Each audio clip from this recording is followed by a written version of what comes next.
In the city, a thriving metropolis encompassing 1/3 billion souls, a man can change his world as easily as crossing the street.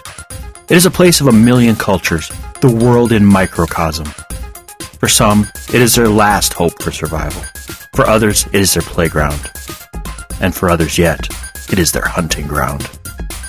Isaac Sarason is a talented hacker, a doctor of applied network theory, trusted employee of British Telecom-Sprint.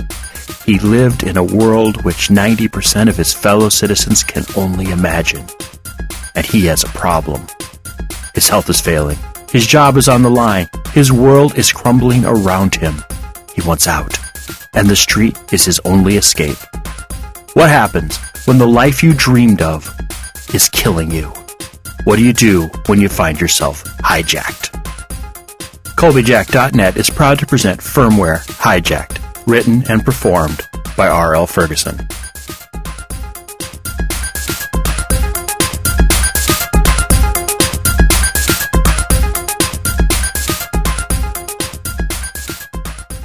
Firmware, Hijacked.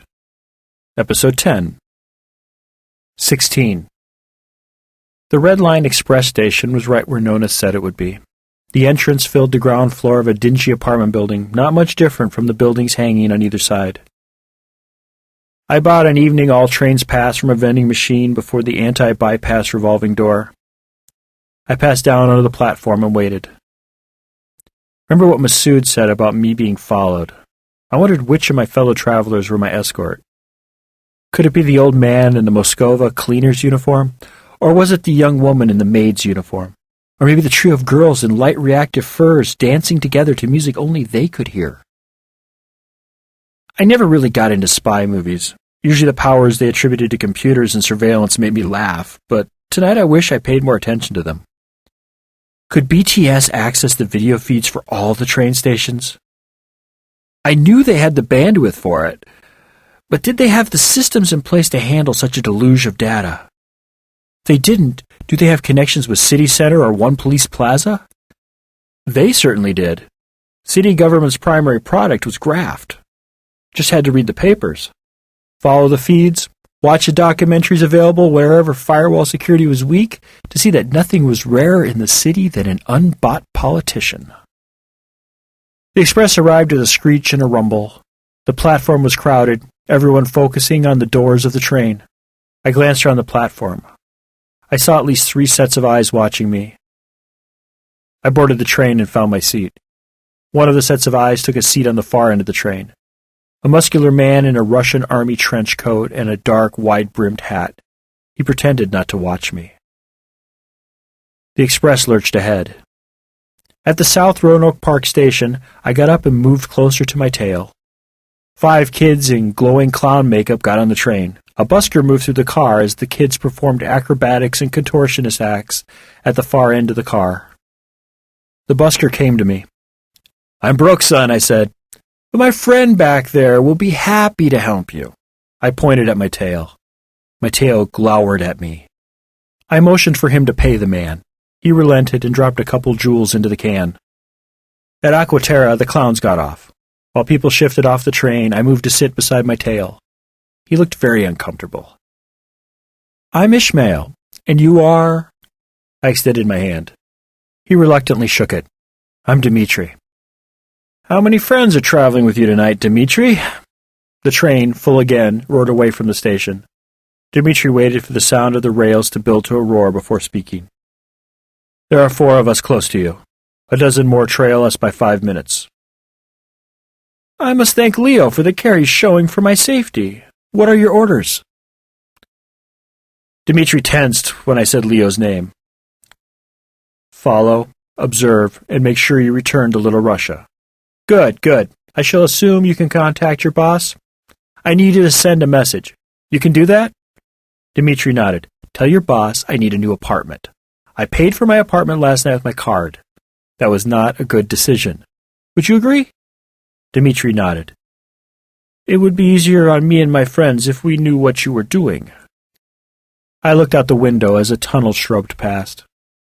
What was I doing? I needed money. I needed to dispose of my phone. I needed to find a way to free my belongings from uniform storage. I didn't need most of it. But I did need my system. I could replace it, but it would be easier if I had my own gear with its copies of key BTS subsystems. Those I could trade for real cash. Wouldn't BTS seize my stuff? They might if I gave them enough time. If they took the time to check my work assignments for the last year, they'd seize it all. Only if they had time. How fast did they work? I need to close my accounts, make a few last calls on my phone, and get my stuff moved out of storage. Dmitri looked at me. Then we go home? I looked out the window as we approached the Vestal Hills stop. We're changing trains. I finish my errands, and then it's home again, jiggity jig. At the Vestal Hills stop, I crossed the platform to the gray line. When the gray line finally screeched to a stop, I boarded and took a seat by the door. Dmitri stood in the door. Probably thought I would run. I pulled out my phone and began punching the face. I got it unlocked before we'd gotten up to speed. By the time the train began to decelerate, I had reset the network system to BTS standard. At the Park Terrace stop, I got out and exited the station. As soon as I hit the street, I looked back for Dmitri. He was about 30 yards behind me. I turned down the street, marveling at how wide the sidewalks were and how empty they were. Cabs roared past on Woodland Avenue. I motioned for Dmitri to catch up and hailed a cab. Dmitri climbed in beside me. Cabby, take us to the BTS Bank on Sherwood. Dmitri whispered something in Georgian into his collar as we rolled down the road. Do you know anywhere I could have my stuff sent? I really don't want to pay uniform storage longer than I have to, I asked Dmitri. I pulled up a list of uniform storage centers. Dmitri looked over the list. They're all in the core, a little outside my neighborhood. Then I should pick one at random? Close to your apartment is always good, Dmitri said, meaning the opposite as he shook his head in negation. I punched my way through uniform storage account management system. Turns out they have a center in Fort Lee. Dmitri smiled. The Burroughs is beautiful this time of year. I hear they even get snow. The cab pulled up before the BTS Bank. Pay the man, Dmitri. I'm feeling a little pinched. I slid out of the cab, leaving Dmitri to settle up. The BTS Bank shone like a jewel. 3 stories of seamless glass separated the bank from the street. The effect reminded me of an ant farm, with all the little ants carrying on their financial transactions while wealthy men and women drifted past without even looking in. I saw a second cab dropping off 3 more stiffly dressed men in long coats off down the block. Good, you're all here. I expect BTS is watching my accounts. They won't have locked them yet. Don't want me to run too soon, I smiled at Dmitri. They won't grab me inside. Don't want to scare the other drones. Probably do it here on the street. You think you can handle some corporate muscle? Dmitri smiled. I entered the bank and started the long process of closing my accounts. The account representative tried offering me everything short of BTS stock to keep my account. I humored him and explained that I was moving to Fort Lee and BTS didn't have any branches there.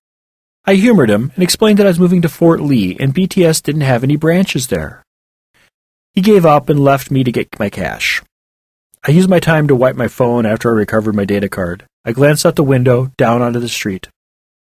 Dmitri and company stood in a circle near the street. Their eyes tracked finely dressed women as they paraded past. These boys really needed to get out more often. The account representative returned with a cash card loaded with every jewel I had in the world. I shook my head. I wanted cash. He frowned and went down to the teller line. A black sedan double-parked in front of the bank. 3 large men in ballistic suits got out and moved to stand beside the door, opposite Dmitri and company. The representative returned with a bank guard at his side. He assured me it was for his protection and not mine. In his hands he carried 4 large bales of jewels. The blue holographic paper reflected the harsh light of the bank in rainbow colors. I signed for the cash and stuffed the bundles in my pocket. My jacket hung awkwardly, the jewel bales hanging like weights around my neck. I bid my adieu to the representative and his pet guard and made my way to the door. Through the glass I saw the ballistic-suited gentleman shift anxiously. Dmitri and his boys passed in front of the door and began asking questions loudly. As I rolled through the revolving door, I heard Dmitri grunt something to the gentleman in Georgian. The ballistic armored men ignored Dmitri and came for me. From the way their armor hung, I was sure they were armed. I walked quickly, attempting to put some distance between us without looking like I was avoiding them. I felt a firm hand on my shoulder and saw the sidewalk before me lit with a strange purple radiance. The hand released me with a cry of pain. I pulled away and walked quickly down the street toward the lights of competing dance clubs. I was a half a block away before I looked back. Dmitri and company were walking briskly after me. The ballistic armored men lay upon the street. A guard from the bank was at their side talking into a phone. Dmitri flicked something long and thin. It shortened as he shoved it up his sleeve. The closer I got to the clubs, the more the paper jewels in my pockets weighted me down. I felt as if everyone on the street knew what I carried. I pulled out my phone, dialed Murray's voicemail before tossing the phone into a trash receptacle. I picked a club at random and slipped inside. I peeled a bill off a bale and told the bouncer the 4 guys in Russian trench coats were my friends. His eyes got large as he saw the size of the bill. I drifted back to the kitchen entrance and waited for Dmitri and friends to arrive. Once he saw me, I ducked through the kitchen and out the employee entrance. The kitchen staff wasn't happy, but I didn't care. In the alley behind the club, we regrouped for our journey home. How strange that sounded. Only yesterday this neighborhood was my home, and today I knew it never was my home, only the place I kept my stuff.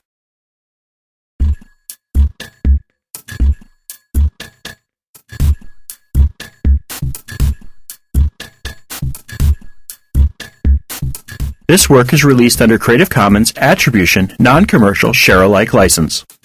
Do what you want with it. Remix it, re-record it, transcribe it, share it. Just don't sell it or change the terms of the license. Your creation must be released under an Attribution, Non-Commercial, Share-alike license. Thank you for listening and have a nice day.